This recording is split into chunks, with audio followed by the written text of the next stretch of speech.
Saham adalah surat berharga bukti penyertaan modal usaha pada suatu perusahaan. Dengan membeli saham, seseorang secara instingtif menjadi pemilik perusahaan tersebut, tergantung seberapa besar porsi kepemilikannya.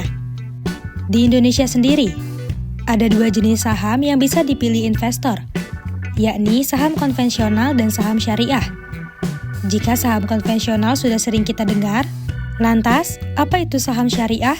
Saham syariah adalah saham dari perusahaan yang beroperasi sesuai dengan prinsip-prinsip syariah dalam Islam. Misalnya, perusahaan yang tidak melakukan riba, perusahaan yang produknya dijamin kehalalannya, perusahaan yang tidak melakukan praktik perjudian atau perdagangan yang dilarang.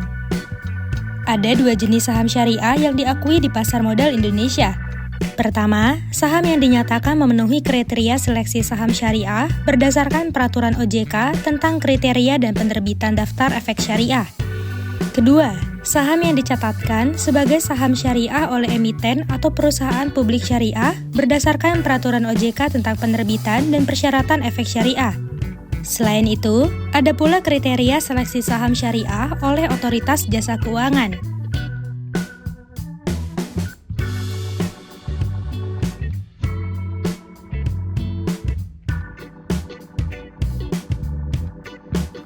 Indeks saham syariah adalah ukuran statistik yang mencerminkan pergerakan harga sekumpulan saham syariah yang diseleksi berdasarkan kriteria tertentu. Pengembangan indeks saham syariah terus dilakukan oleh BI melihat kepada kebutuhan dari perilaku industri pasar modal. Saat ini, terdapat 5 indeks saham syariah di pasar modal Indonesia. Berikut daftarnya.